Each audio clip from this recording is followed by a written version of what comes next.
Muito bem, nós vamos continuar nossos estudos sobre escatologia, estamos quase terminando.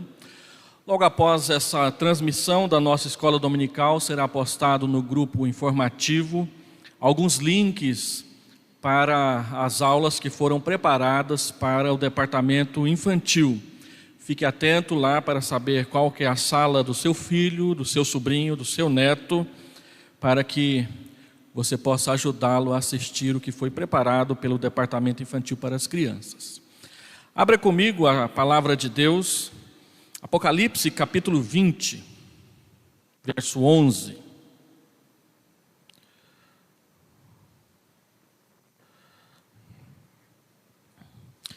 Apocalipse capítulo 20, verso 11.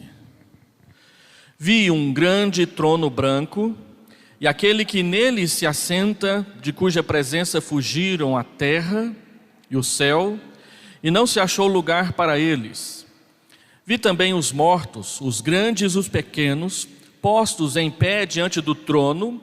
Então se abriram livros, ainda outro livro, o livro da vida, foi aberto. E os mortos foram julgados segundo as suas obras, conforme o que se achava escrito nos livros. Deu o mar os mortos que nele estavam, a morte e o além entregaram os mortos que neles havia, e foram julgados um por um, segundo as suas obras. Então, a morte e o inferno foram lançados para dentro do lago de fogo. Esta é a segunda morte, o lago de fogo. E se alguém não foi achado inscrito no livro da vida, este foi lançado para dentro do lago de fogo. Vamos orar. Pai, nós lemos a Tua palavra, ela enche o nosso coração de temor, mas também enche o nosso coração de contentamento e alegria por causa da Tua justiça e por causa da Tua perfeição, na sua santidade e no Teu julgamento.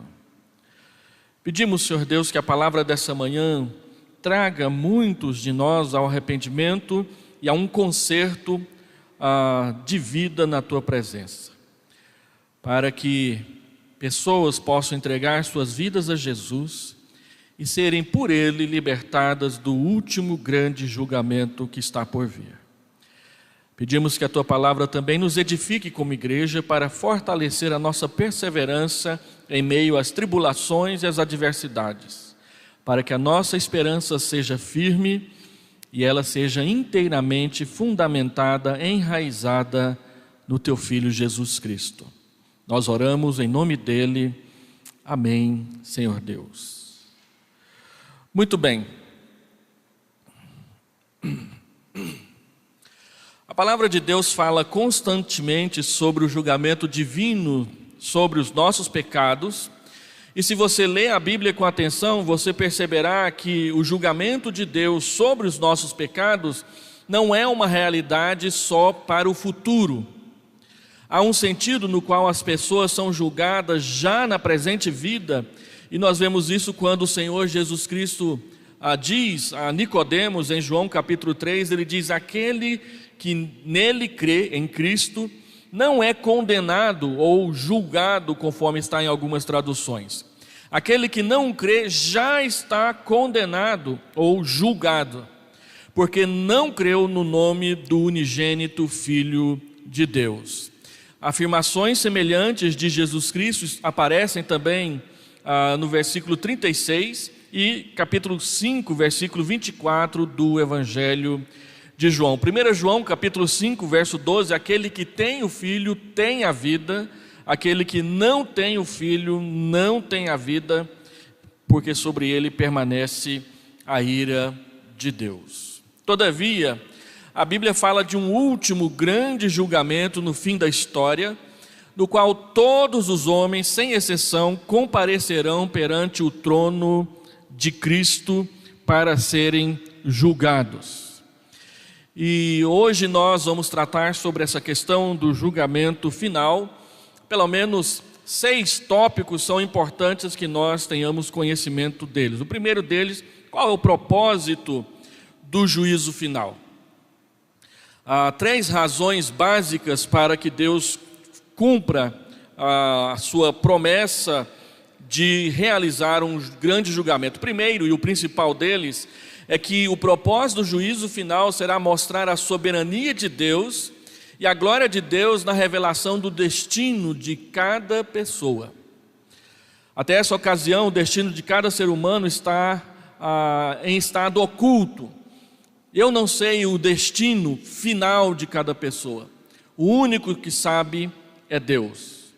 E Ele revelará isso no último dia, mostrando a sua soberania no governo e na tomada de decisão sobre todas as coisas. Com a publicação dessas obras que as pessoas fazem, a graça de Deus será magnificada na salvação do seu povo e a sua justiça será também magnificada na condenação dos seus inimigos, daqueles que rejeitaram a sua vontade e a sua palavra. Segundo, é propósito do juízo final executar o julgamento sobre cada pessoa. Deus designará o lugar em que cada pessoa passará a eternidade, ou na nova terra e no novo céu, ou no lugar da punição eterna e final. E por último, é propósito do juízo final revelar o grau de punição e também de galardão que cada um deverá receber depois do juízo de Deus. Uma vez que esta atribuição está intimamente relacionada com as vidas que as pessoas viveram, este assunto terá de ser determinado por ocasião do juízo final. Quanto à retribuição da justiça divina, nós chamamos de justiça retributiva, e também a distribuição de galardões, que nós chamamos de justiça distributiva de Deus na sua palavra. A natureza do juízo final será diferente da natureza dos juízos que nós vemos por aí. Quando nós acompanhamos na justiça secular um julgamento, o que acontece é uma investigação a respeito dos atos daquela pessoa e as suas consequências diante de um crime ou não que foi cometido, para que ele seja declarado inocente ou culpado. No entanto, Deus não precisa fazer investigação sobre a vida de ninguém. E um homem chamado E.A. Litton, eu não achei uma foto dele, mas só do livro que ele publicou, uma introdução à teologia dogmática, ele escreveu o seguinte: um julgamento humano é estritamente um processo de investigação. No juízo final, porém, o juiz é onisciente e não tem necessidade de provas que o convençam. Ele preside ao julgamento com um conhecimento perfeito do caráter e da história de cada um que estiver perante ele. O grande dia será mais um dia de publicação e execução do que um julgamento estritamente como nós o conhecemos diante dos nossos olhos. Segundo, nós teremos vários julgamentos ou nós teremos apenas um julgamento no dia do juízo final? Os dispensacionalistas, por causa da forma como entendem o arrebatamento, o milênio, a salvação dos judeus, eles acabam apresentando 4 julgamentos. O julgamento das obras dos crentes por ocasião da parousia ou do retorno de Cristo e do arrebatamento. Segundo, o julgamento individual dos gentios imediatamente antes do milênio. Terceiro, o julgamento de Israel imediatamente antes do milênio. E por fim, 4º lugar, o julgamento dos ímpios mortos após o milênio. No entanto, quando nós conferimos várias passagens na Escritura, e eu coloquei algumas aqui, 2 Pedro 3, 7, Mateus 13, 40, 43, Mateus 25, 2 Tessalonicenses 1 e Apocalipse 20, versículo 12, nós percebemos que naturalmente a Escritura fala de um julgamento que tem 2 destinos. O julgamento para aqueles que vão entrar no novo céu e na nova terra, e o julgamento para aqueles que serão banidos determinantemente, definitivamente da presença de Deus. Nós olhamos alguns estudos atrás, quando falamos sobre a ressurreição do corpo, que o ensino de ressurreições múltiplas dado pelos dispensacionalistas carece de sólido embasamento na Escritura. Pelo contrário, a farta evidência de que haverá uma ressurreição geral dos mortos por ocasião da volta de Cristo, e o ensino bíblico acerca da ressurreição geral implica em que haverá apenas um juízo final, não 4 julgamentos finais diferentes, pois é dito sem sombra de dúvida que o juízo final acontecerá imediatamente após a ressurreição. Então, 2 Pedro, capítulo 3, versículo 7, nos diz que os céus e a terra que existe agora estão guardados para o dia do juízo, não os dias do juízo, implicando que os novos céus e a nova terra virão à existência após o juízo final, conforme está também em 2 Pedro, capítulo 3, versículo 13.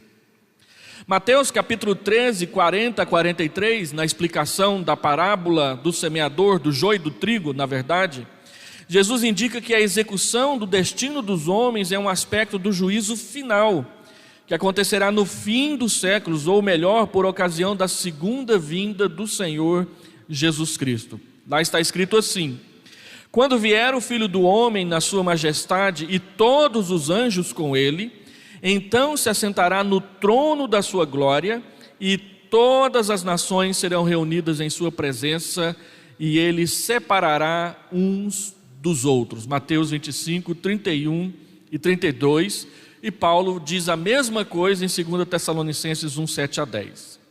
O texto que nós lemos, Apocalipse 20, versículo 12, ele mostra que o juízo acontecerá logo após a ressurreição geral. Olha o que está escrito: vi também os mortos, os grandes e os pequenos, postos em pé diante do trono. Então se abriram livros, ainda outro livro, o livro da vida, foi aberto. E os mortos foram julgados, segundo as suas obras, conforme o que se achava escrito nos livros. Então é muito claro na Escritura que ela fala de um juízo final, com 2 propósitos, mas não vários juízos para situações diferentes das pessoas. Qual será a duração do juízo final? Existe especulação a respeito disso. Vai ser um dia só, porque a Bíblia fala de o dia do juízo? Ou vai ser 1000 anos, conforme dizem os testemunhos de Jeová, que os primeiros 1000 anos da eternidade vai ser só para o juízo final? A Bíblia não deixa claro as respostas com respeito a isso. Pela forma como a palavra dia é usada nas Escrituras, nós não precisamos presumir que o dia do juízo vai ser só 24 horas. Mas também não há necessidade nenhuma de acharmos que será exatamente 1000 anos, conforme os testemunhos de Jeová ensinam. Essa questão de tempo, hora, modo, jeito, oportunidade, tudo diz respeito à soberania de Deus, na sabedoria dele, como ele achar melhor aplicar. O que importa para nós é se nós estaremos de um lado da porta ou do outro lado da porta. É isso que importa. O resto é uma especulação que Deus preferiu não revelar na sua palavra para nós. Quais serão as circunstâncias do juízo final? Quem será o juiz? Existem passagens na Bíblia que dizem que Deus, o Pai, será o juiz. 1 Pedro 1,17, Romanos 14, Mateus 18, 2 Tessalonicenses 1, Hebreus 11, Tiago 4, 1 Pedro 2, são textos que falam do Pai julgando. No entanto, é mais característico no ensino do Novo Testamento ler que Jesus Cristo será o juiz. Você lê, por exemplo, em João 5, 22, e o Pai a ninguém julga, mas ao Filho confiou todo o julgamento. Atos 17, 31, Paulo afirma: Deus estabeleceu um dia em que há de julgar o mundo com justiça por meio de um varão que destinou e acreditou diante de todos, ressuscitando dentre os mortos, é Jesus Cristo. Paulo fala em 2 Timóteo 4, versículo 8: a coroa da justiça, a qual o Senhor, reto juiz, me dará naquele dia. E 2 Coríntios, capítulo 5, versículo 10, Paulo escreve: porque importa que todos nós compareçamos perante o tribunal de Cristo. E isso é corroborado por João 5, 27, Romanos 14, 9, no versículo 9 ele diz que é Jesus, no versículo 10 ele diz que é o Pai, Mateus 25, 32, 2 Timóteo, capítulo 4, versículo 1, são textos que falam de Jesus sendo juiz. Além disso, a obra de julgar será a exaltação final e o triunfo maior de Cristo. A palavra de Deus diz que Jesus veio a primeira vez como um cordeiro mudo que foi levado ao matadouro. No entanto, ela diz que ele virá a segunda vez, poderosamente como o leão da tribo de Judá, para julgar vivos e mortos na sua revelação. Cristo foi aquele que sofreu e pagou o preço da nossa dívida. Cristo é aquele que é afrontado constantemente por aqueles que não querem Deus como seu Senhor. Cristo será aquele que realizará o julgamento de Deus no fim. Ele julgará acima, estando acima, sentado no seu trono e sobre todas as autoridades terrenas. Apocalipse 20:12 diz que os pequenos e os grandes comparecerão diante dele. Pequenos não simplesmente em idade e tamanho, mas em autoridade e poder. Pessoas poderosas se curvarão diante dele. Paulo diz em Filipenses capítulo 2, a partir do versículo 5, que todo joelho se ajoelhará diante dele, se dobrará diante dele e confessará: Jesus Cristo é o Senhor. E o juízo final então significará a subjugação total de todos os inimigos de Cristo e a consumação do seu reino. Após, conforme nós limos 1 Coríntios capítulo 15, versículo 24, ele entregará todo o reino e todo o poder ao Pai. No ato de julgar, Cristo será assistido pelos seus anjos e pelos santos ou pelos crentes. A Bíblia diz que nós participaremos do juízo final do lado de Jesus. O Senhor Jesus diz para os apóstolos que eles julgarão assentados em tronos ao seu lado, em cadeiras ao seu lado.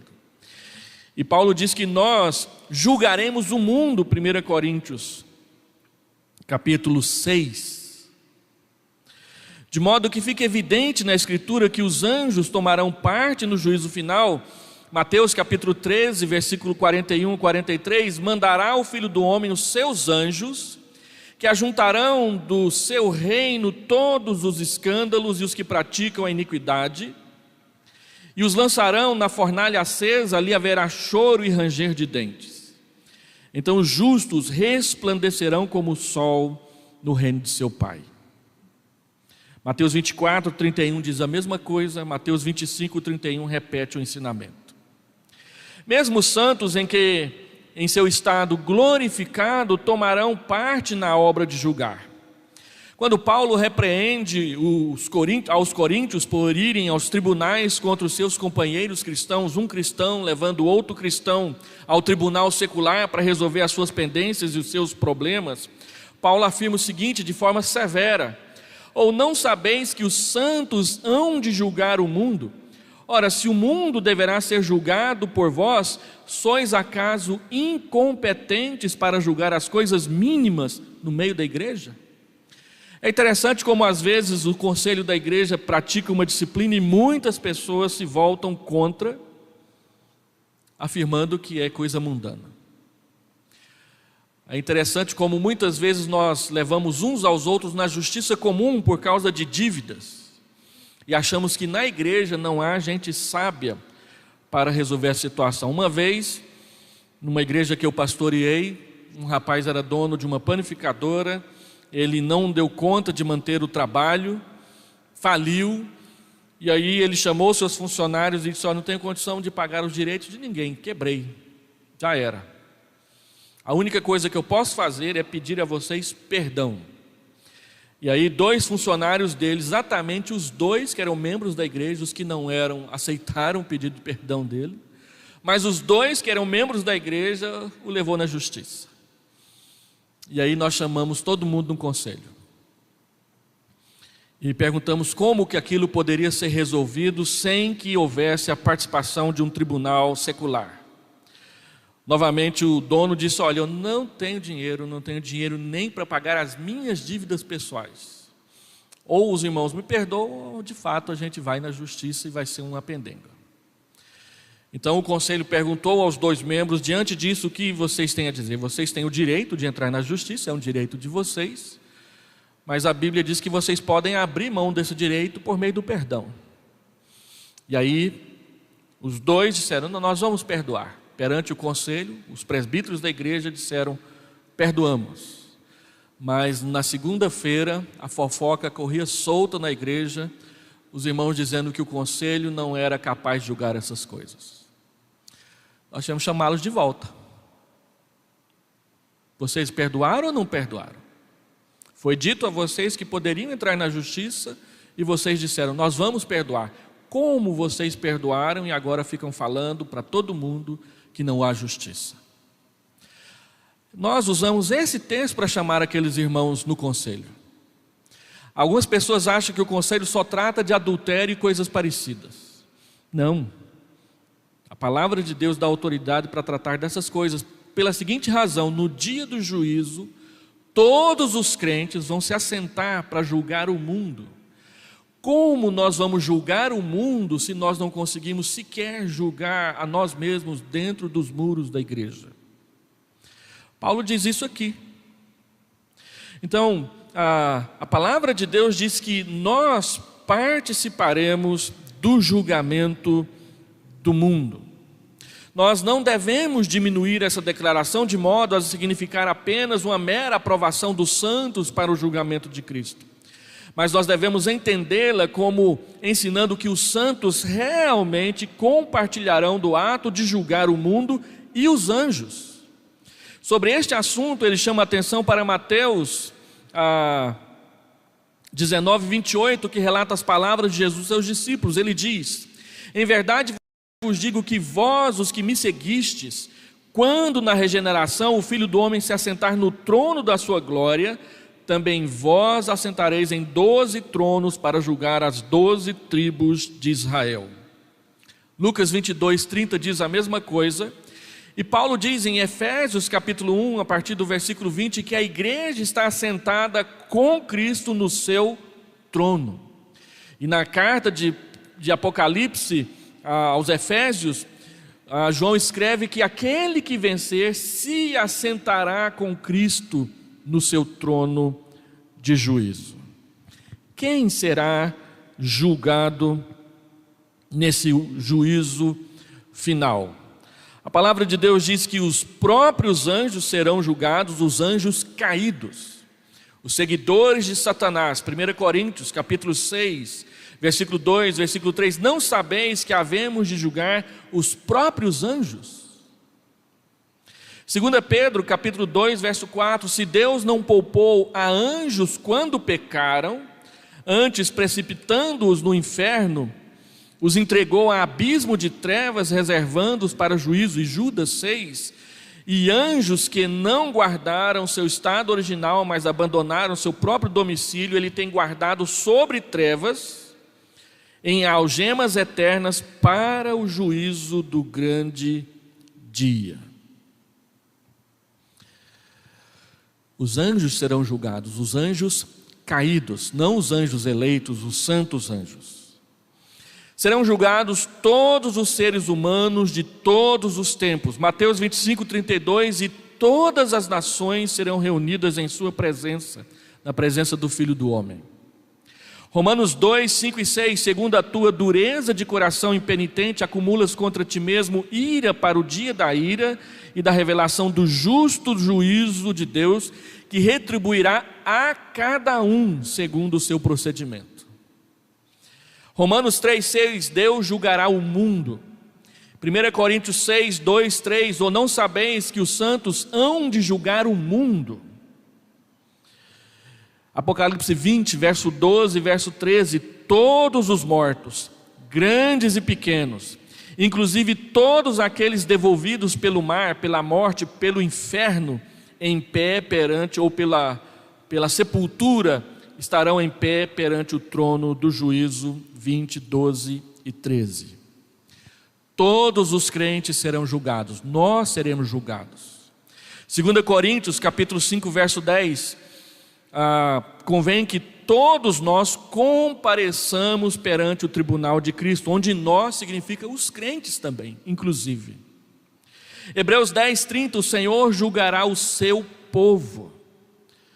Romanos capítulo 14, versículo 10, pois todos compareceremos perante o tribunal de Deus. Tiago 3,1 fala a mesma coisa, 1 Pedro 4,17 repete. Embora todos os crentes tenham de comparecer perante este tribunal e serão julgados, eles não precisam temer o dia do juízo, pois há duas afirmações claras a respeito disso no que diz respeito aos crentes. Nenhuma condenação há para os que estão em Cristo Jesus, Romanos 8, versículo 1. Haverá juízo, haverá julgamento, daqui a pouco eu falo qual o propósito disso, mas não haverá condenação para os que são salvos, que buscaram e encontraram refúgio no sangue de Cristo. E aqueles que permanecem em Deus podem ter confiança no dia do juízo. 1 João capítulo 4, versículo 17, João afirma que isso nos dá confiança, o sangue de Cristo a nosso favor. A alegre antecipação que o crente tem do dia do juízo está muito bem expressa na resposta 52 do Catecismo de Heidelberg, onde está escrito assim: em toda a minha angústia e perseguição eu olho para os céus e confiantemente aguardo como juiz aquele que já suportou o julgamento em meu lugar perante Deus e dessa forma removeu de mim toda maldição. Todos os seus e meus inimigos ele condenará à punição eterna, mas a mim e seus eleitos ele levará consigo para o gozo e glória dos céus. O que é que será julgado no dia do juízo final? Todas as coisas que foram feitas durante esta vida presente. 2 Coríntios capítulo 5, versículo 10, Paulo é muito claro quando diz: porque todos nós temos de comparecer perante o tribunal de Cristo para que cada um receba o que lhe é devido pelas coisas feitas enquanto estava no corpo, sejam boas ou sejam más.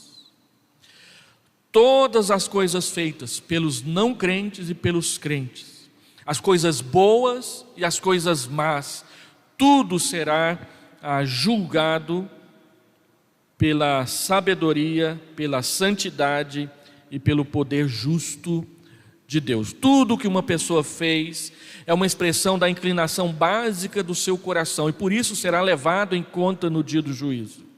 Isso inclui as obras, as palavras e os pensamentos. As obras, Mateus diz, 25, 35 a 40, porque tive fome e me deste de comer, tive sede e me deste de beber, era forasteiro e me hospedastes, estava nu e me vestistes, enfermo e me visitastes, preso e fostes ver-me. Em verdade vos afirmo, e as pessoas perguntarão: quando que o Senhor estava assim e nós fizemos isso para o Senhor? E ele responde: em verdade vos afirmo que sempre que o fizestes a um destes pequeninos irmãos, a mim o fizestes. E Apocalipse 20, verso 12, está especialmente declarado que os mortos foram julgados segundo as suas obras, conforme o que se achava escrito nos livros, que serão abertos perante ele. 1 Coríntios 3, 8, 1 Pedro 1, 17, Apocalipse 22, 12, isso é dito em todo o Novo Testamento com muita clareza. Quanto às boas obras como as más obras, elas serão levadas em conta. Olha Efésios 6, 8. Certos de que cada um, se fizer alguma coisa boa, receberá isso outra vez do Senhor, quer seja servo, quer livre. E Hebreus 6, 10. Porque Deus não é injusto para ficar esquecido do vosso trabalho e do amor que evidenciastes para com o seu nome, pois servistes e ainda servis aos santos. As palavras que nós pronunciamos, Jesus diz em Mateus 12, 36, e nós temos que dar muita atenção ao que está escrito lá: digo-vos que toda palavra frívola que proferirem os homens, dela darão conta no dia do juízo. Toda palavra frívola, dita em momento sério ou em momento de brincadeira. Provérbios diz que é maldito aquele que mente ao seu irmão e diz: eu fiz isso por brincadeira. E os irmãos que gostam de jogar truco, pensem sobre isso, que é um jogo baseado na ideia de um ardil, mentir. Toda palavra frívola vai ser julgada na presença de Deus, toda, não vai ficar nenhuma de fora. Por isso nós temos que tomar muito cuidado quando abrimos a boca para falar qualquer coisa. Nenhuma palavra torpe saia da vossa boca. Unicamente a que for boa para edificação, conforme a necessidade e que transmita graça. Qual é o critério que você usa nas suas palavras? Paulo diz: aquela que edifica, aquela que é necessária e aquela que traz a graça de Deus ao coração das pessoas. Quanto xingamento, quanta palavra feia, quanta crítica só para destruir, não para construir, quanto comentário desnecessário. Todas as palavras que nós pronunciamos serão julgadas, todas, sem exceção. Os pensamentos também dos homens serão julgados, conforme fica evidente em 1 Coríntios, capítulo 4, versículo 5. Portanto, nada julgueis antes do tempo, até que venha o Senhor, o qual não somente trará à plena luz as coisas ocultas das trevas, mas também manifestará os desígnios, os motivos, conforme está na Nova Versão Internacional, dos corações. Os desígnios dos corações. Serão julgados diante de Deus. Quantas coisas nós pensamos? Quase tudo o que nós fazemos veio primeiro de um pensamento. Mas quantas coisas que nós não fazemos, graças a Deus, mas que pensamos muito em fazer. O Senhor Jesus diz que quando alguém olha para uma pessoa que não lhe está aberta para o desejo e a deseja, ele já pecou com ela no seu coração. Cobiça, ciúme, inveja, desejos que o nosso coração tem o tempo todo, sonhos que não têm nenhuma aprovação da parte de Deus. Eu fico muito preocupado com o pessoal da teologia da prosperidade que vem na televisão e diz: jamais abandone os seus sonhos. E eu tenho parentes que sonharam em ficar ricos, se endividaram e hoje vivem o pesadelo desse sonho. Porque confiaram na falsa promessa de que a única forma de Deus abençoar as pessoas é dar bens materiais para elas. Então, obras, palavras, pensamentos. É essa a abrangência do juízo final. Algumas vezes é dito que os pecados dos crentes que Deus já perdoou e apagou e lançou no fundo do mar, do esquecimento, não serão sequer mencionados no dia do juízo. Entretanto, se é verdade que nada há que agora esteja oculto, que não venha a ser revelado, 2 Coríntios capítulo 5, e que o juízo se ocupará de todas as nossas palavras, obras e pensamentos, então certamente os pecados dos crentes também serão revelados naquele dia. De fato, se é verdade que mesmo as melhores obras dos crentes estão manchadas de pecado, Isaías 64, 6, as nossas melhores obras não passam de trapos de imundícia, diz o profeta. Todos pecaram e carecem da glória de Deus, Romanos 3, 23, e também Tiago 3, 2. Como será possível trazer à luz qualquer feito dos crentes sem reconhecer algum pecado ou imperfeição neles? Paulo trata disso em 1 Coríntios, capítulo 3, versículo 10 a versículo 15, quando ele ensina que alguns crentes constroem sobre o fundamento da fé em Cristo com materiais inferiores, como madeira, feno e palha. E que essas obras serão julgadas pelo fogo, e o fogo ali é o juízo final. Mas as pessoas serão salvas como quem escapou do fogo, mas sem nada para oferecer. Assim sofrerão perda as falhas e deficiências destes crentes, e eu sou dos primeiros da fila. Mesmo assim sofrerão perda, portanto participarão do quadro do juízo final. Mas o que é importante ser frisado aqui, conforme Anthony Huckman diz no seu livro, o ponto importante é que os pecados e deficiências dos crentes serão revelados no juízo como pecados perdoados, cuja culpa foi totalmente coberta pelo sangue de Jesus Cristo. Por isso, Os crentes não têm nada a temer acerca do juízo, embora a percepção de que eles terão de prestar contas de tudo o que fizeram, disseram e pensaram deveria ser para eles um incentivo constante para a luta diligente contra o pecado, para o serviço cristão consciente e para uma vida consagrada a Deus. Nós teremos sim nossas obras, nossos pensamentos, nossas palavras pecaminosas expostas, mas não para condenar. Sempre tendo como critério que somos pecadores perdoados pela graça de Cristo. Qual será então o critério pelo qual os homens serão julgados? O critério básico é a vontade revelada de Deus, e nós aprendemos em teologia sistemática que a revelação de Deus, ela se apresenta de duas formas: a revelação especial, na palavra dele escrita e em Jesus Cristo.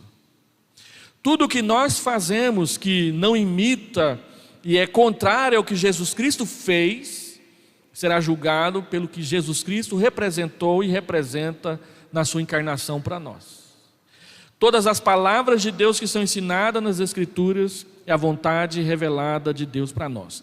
Isso fica claro em Mateus capítulo 11, verso 20 e verso 22, que diz assim: passou então Jesus a increpar as cidades nas quais ele operara numerosos milagres, pelo fato de não se terem arrependido. Ele diz: ai de ti, Corazim, ai de ti, Betsaida, porque se em Tiro e em Sidom se tivessem operado os milagres que em vós se fizeram, há muito que elas se teriam arrependido, como com um pano de saco e cinza.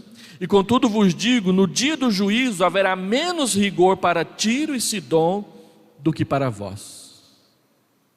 Em outras palavras, aqueles que receberam a revelação completa serão julgados pela revelação completa. Nós que somos cristãos temos um peso maior do juízo de Deus sobre nós, porque nós conhecemos a palavra. Deus abriu os nossos olhos para entendê-la. No entanto, o juízo de Deus ele será de acordo com a luz recebida. Quem recebeu mais revelação, maior juízo. Quem recebeu menor revelação, menor juízo. Isso não quer dizer que haverá povos, pessoas e nações que estarão indesculpáveis na presença de Deus, porque Romanos capítulo 1, do verso 18 a 21, a palavra diz com todas as letras que a revelação natural, a criação, o sol, as estrelas, a chuva, o vento, o amanhecer, o anoitecer, as montanhas, as árvores, os pássaros, os animais, tudo isso revela o poder de Deus. O firmamento anuncia as obras das suas mãos.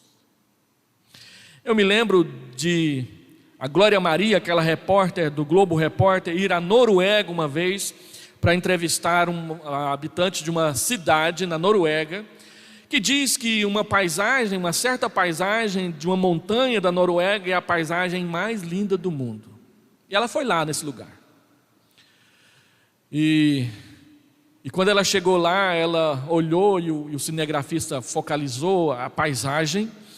Ela se sentou lá numa pedra e diz: quando a gente vê isso, nós somos levados a pensar que existe algo mais. Mas como ela não é cristã, ela não diz que é Deus. Mas olhar uma paisagem como aquela da Noruega, ou como aquela do Cristo Redentor, ou da Baía da Guanabara, que Simonton diz que foi a coisa mais linda que ele viu na face da terra, nos leva a pensar em Deus. Mas aqueles que não creem em Deus não admitem isso. Quando Steve Jobs estava quase morrendo de câncer por pura teimosia, porque ele achava que ele podia se autocurar a si mesmo para si, e não deu certo, ele disse que quase reconheceu Jesus, quase, mas ele disse que a racionalidade dele não permitiu que ele o fizesse.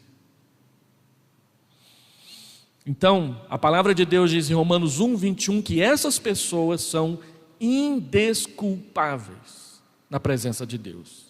A revelação natural, ela mostra Deus, é capaz de condenar, mas é incapaz de salvar, porque a salvação só vem por meio de Jesus Cristo. Enquanto eu não me dobrar a Jesus e reconhecer que Ele é o Deus homem que habitou entre nós, não haverá salvação. Mahatma Gandhi dizia que tinha tanto prazer nas Escrituras quanto nos Vedas, e que por causa disso ele não precisava se arrepender de seus pecados. No dia do juízo, Mahatma Gandhi, que é considerado uma das pessoas mais boas que viveu neste mundo, vai se curvar diante de Jesus, vai reconhecer que Ele é Senhor, mas não experimentará a salvação porque nunca se arrependeu dos seus pecados. Os Beatles, que disseram que eram mais famosos que Jesus, vão comparecer, os 4, na presença de Jesus. E aqueles que não se arrependeram dos seus pecados vão dizer: Jesus Cristo é o Senhor, e os Beatles não são nada. Nunca foram. Aquele que se acha o mais poderoso, aquele que se acha o mais divino, vai se curvar diante de Jesus, porque Jesus é o único Salvador. É o que a palavra de Deus diz. E embora sejamos acossados e considerados culpados de intolerância religiosa por causa disso, não há intolerância. Há uma revelação que nós cremos e nós proclamamos. A decisão é de cada um. Mas Deus já deu o spoiler de como será. Eu tenho dito que eu achei uma charge na internet que um padre da Idade Média diz para o outro: não gosto do livro do Apocalipse. E o outro pergunta: por quê? É cheio de spoiler. Já diz tudo como será. E é isso que vai ser. Aqui não há arrogância, porque todos nós também fomos curvados, dobrados, convencidos. E isso foi milagrosamente feito pela obra do Espírito Santo no interior do nosso coração. Porque se dependesse de nós mesmos, nós também não teríamos reconhecido Jesus. O que está bem claro, portanto, é que os homens serão julgados com base na luz que tiveram e não com base numa revelação que eles não receberam. Isso nos leva então a entender que haverá graduações dos sofrimentos dos perdidos. Jesus indica isso em Lucas 12, 47 e 48. Aquele servo, porém, que conheceu a vontade de seu Senhor e não se aprontou, nem fez segundo a sua vontade, será punido com muitos açoites. Aquele, porém, que não soube a vontade de seu Senhor e fez coisas dignas de reprovação, levará poucos açoites. Ele também será condenado, mas receberá menos açoites que o anterior, que sabia de tudo. Então o Senhor Jesus conclui: mas aquele a quem muito foi dado, muito lhe será exigido, e aquele a quem muito se confia, muito se lhe pedirão conta. No que diz respeito àqueles que efetivamente receberam a plena luz da revelação divina, isto é, os que conheceram a vontade de Deus revelada na Escritura e em Jesus Cristo, o que é de importância crucial é se eles estão unidos com Cristo na fé, estão vestidos com a sua perfeita justiça do perdão dos pecados na justificação ou não. Porque o fator de suma importância para determinar o destino eterno do homem é sua relação com Jesus Cristo. João 3,18, João 3,36, João 14,6. Em verdade vos digo, eu sou o caminho, a verdade e a vida. Ninguém vem ao Pai senão por mim. Senão por mim. Jesus também diz em João 5,24: em verdade vos digo, quem ouve a minha palavra e crê naquele que me enviou, tem, verbo no presente, tem a vida eterna, não entra em juízo, mas passou. E no texto original a palavra, o verbo passar, está na voz passiva, foi passado da morte para a vida. Quem o atravessou? Jesus. Colossenses 1, versículo 13. Ele nos libertou do império das trevas e Ele nos transportou para o reino do Filho do seu amor. Nós não estamos no caminho da morte. Nós estamos mortos no pecado e Jesus Cristo nos dá nova vida e nos leva para a sua presença. Então surge a questão: se é verdade que uma fé viva em Cristo é de importância crucial para determinar o destino eterno das pessoas, por que a Bíblia ensina tão consistentemente e insistentemente que o juízo final será segundo as obras. Nós não somos salvos pela fé? E a resposta que Huckman oferece, e eu concordo com ele, é exatamente por causa da relação íntima que existe entre fé e obras nas Escrituras. Não existe fé sem obras consequentes. Não é que nós fazemos obras para ser salvos. Nós fazemos obras porque somos salvos.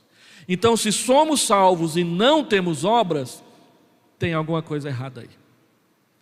Paulo fala a mesma coisa em Efésios 2:10, somos feitura dele, criados em Cristo Jesus para as boas obras, as quais de antemão preparou para que andássemos nelas.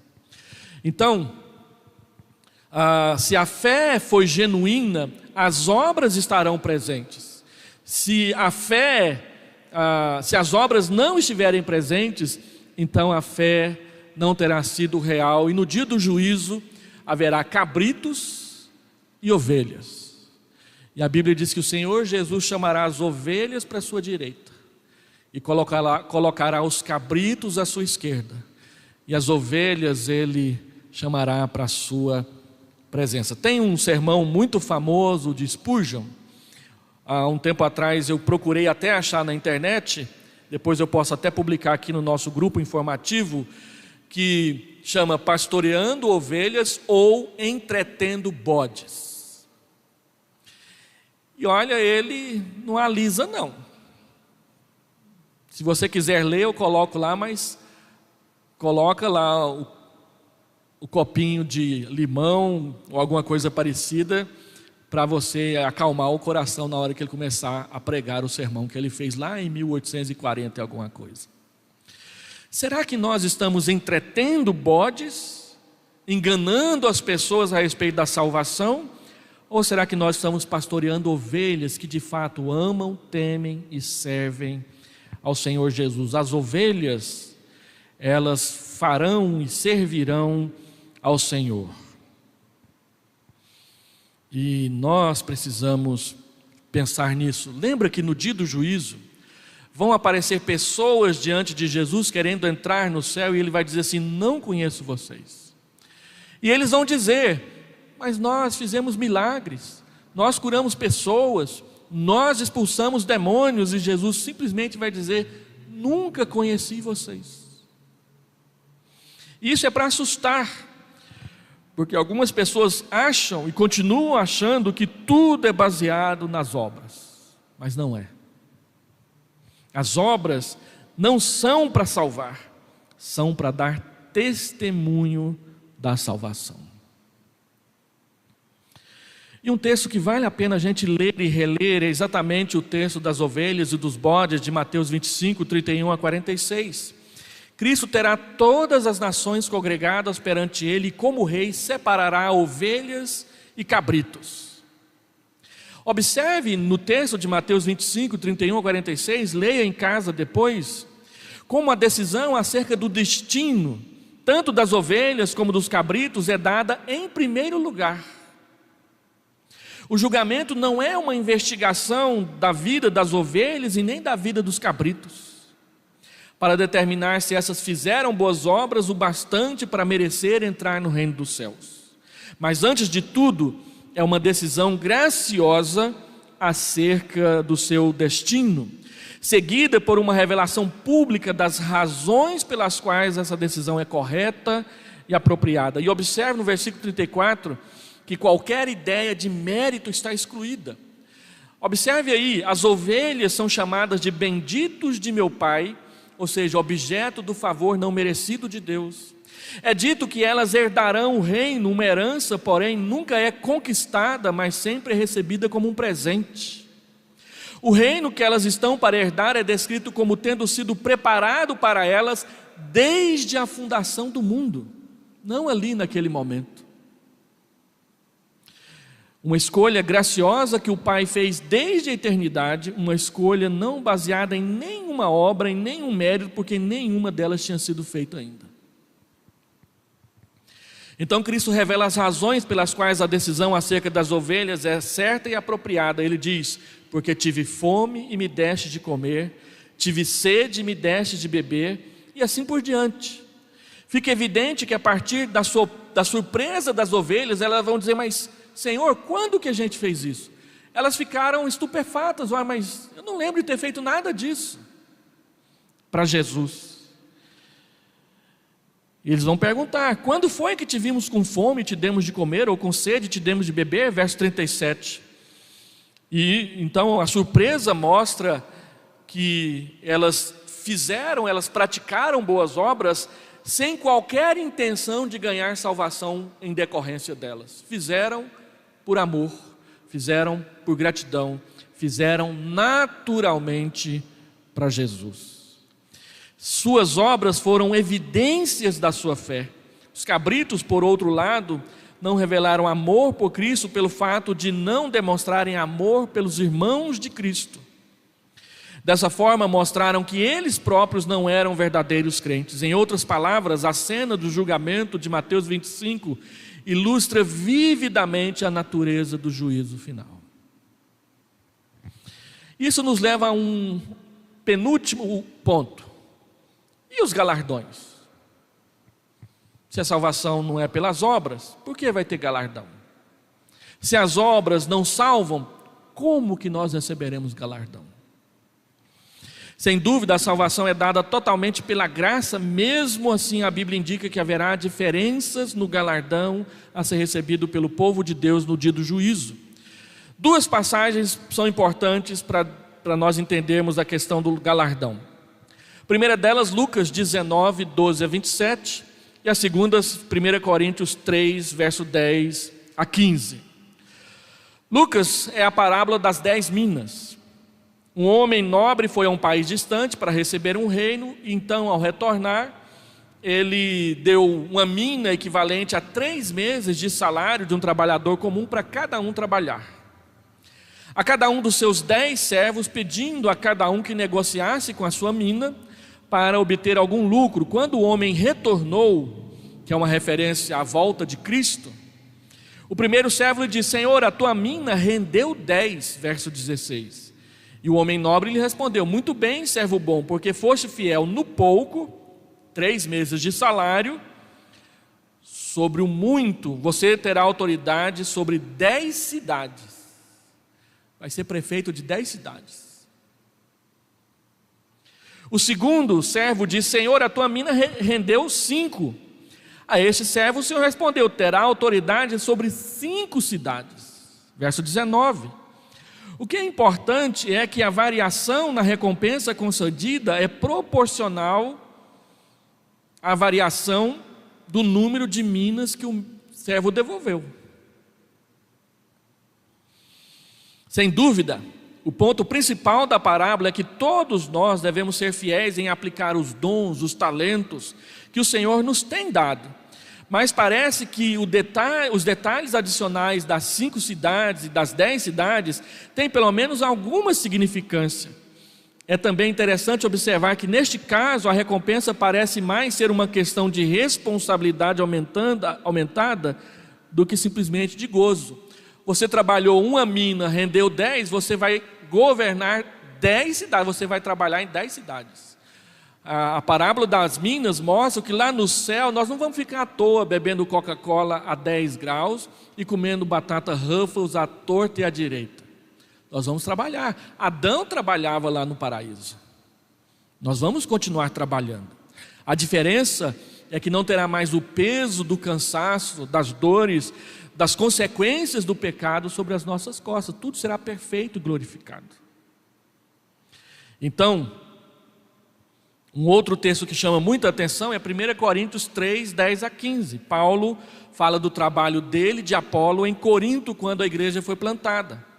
Conforme diz o verso 11, o fundamento único sobre o qual todos têm de construir é Jesus Cristo.